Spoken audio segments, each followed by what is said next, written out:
This is an integrated farming that I envision, that we can altogether farm fish like tilapia,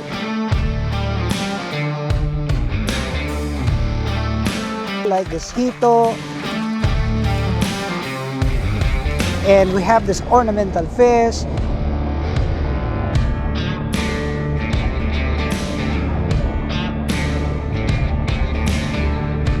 We have this ducks. We have these chickens. And in the future, we can produce turkeys. And now we have goats, we have rabbits.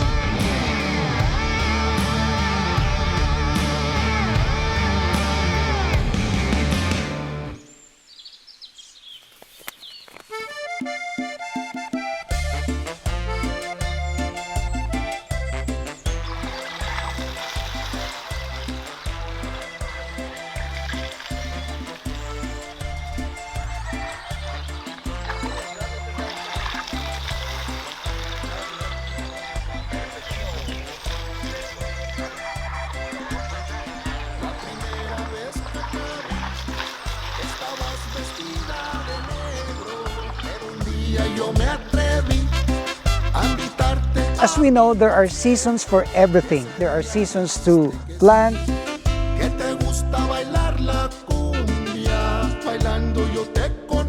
There are seasons to harvest. There are seasons for sorrow. There are seasons for joy. And today is the season of the final harvest, because we have finally concluded the plantation of our white squash. And I have learned so many things, that this white squash can just be planted in a small container. And number two, that this white squash can give you massive fruits, that you have to be ready about the trellis, about the market, about everything. And number three, by means of this process, we can grow white squash out of season. And let me add some more. This white squash can be grown very organically. I did not use any synthetic fertilizer. I only used the rabbit poop, the chicken dung, and of course the compost. Out of the biological garbage that we have compost in the compost bin. So I'm so happy that we can still do organic farming. And I will try another variety of vegetable which is called condor. This is actually the red squash that we call here. And this is given for free by the government. And I'm so glad to be a recipient of this kind of seeds.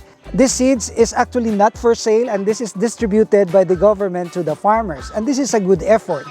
So we will try this one, and as our way of contributing to the food security of our people here in our locality, we will plant more vegetables. So now you will witness that we're gonna cut everything. We will harvest the fruits and we will cut all the branches.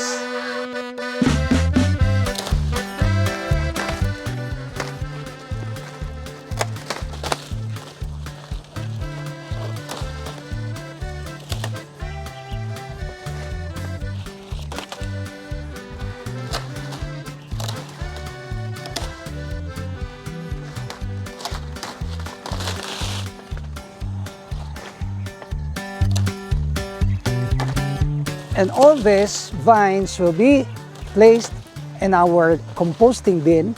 We have created a big composting bin for this to become fertilizers. The goats will not eat this one. I don't know if the goats will eat this one.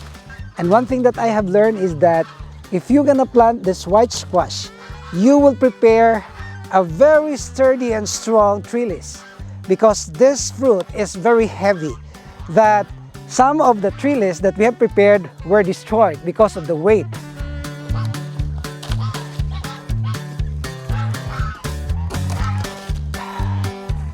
And for you to be able to know whether this is already good for harvest is to just make a sound like this. And this is good. This is still young.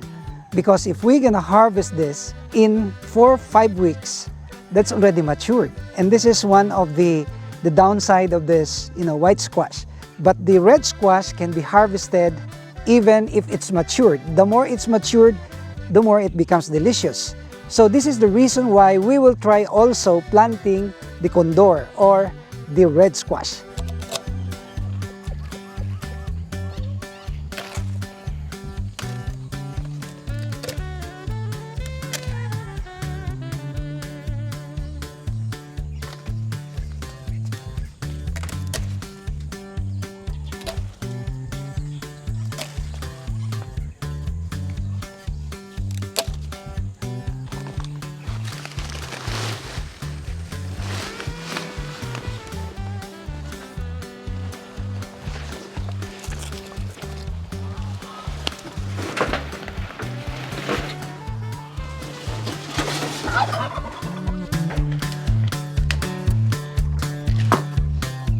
We have so many ducks here, and the ducks are really fond of eating plants. And I have observed that not only the ducks, but the geese and chickens are also very destructive. So I made a solution to the problem. Of course, we enclosed this one to protect the plants with net. And we put some bamboo here so that the white squash could be guided and crawl up to the trellis. So this is just a simple hack, but it's helpful. And I'm so delighted because after I enclosed this one, the ducks were no longer paying attention. Meaning that we can do duck farming and planting of vegetables simultaneously without fear that these vegetables could be destructed. I'm so glad that we have already goats. That means we have plenty of fertilizers. These are the goat manure that we can use for the soil preparation. Of course, we will get some of the soil and then put this goat manure in this bin so that this can be dissolved and the soil will be again good for another batch of seeds, good for plantation. So we will just wait for 3 to 4 days. We will prepare the soil and then that's the time that we can plant this one. And I'm so excited also about growing this red squash.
This is an integrated farming that I envisioned, that we can all together farm fish like tilapia, like this hito, and we have this ornamental fish, we have these ducks, we have these chickens, and in the future we can produce turkeys, and now we have goats, we have rabbits.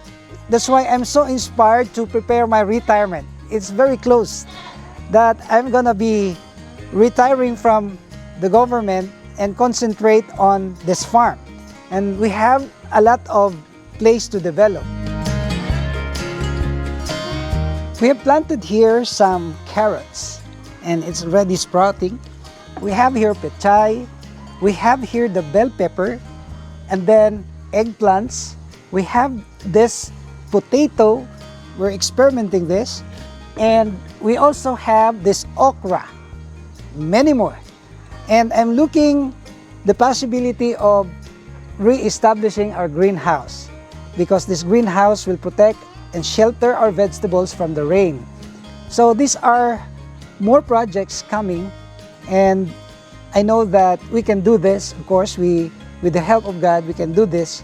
And in the future, we can make a mega harvest and even invite people of the best practices that we have actually adopted here, and then let people learn about our experiences and also learn from them out of their experiences so that we can learn from each other.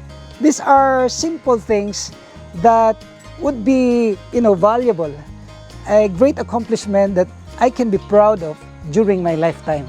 So thank you guys for watching. I hope that you will continue to like and share our videos, and if you are not subscribed to this channel, please subscribe and hit the notification bell because we are uploading videos regularly. And if you will subscribe, of course, you will be notified of our future uploads and share with us our joy and success. And I would like to see you in the next video, only here at Dexter's World.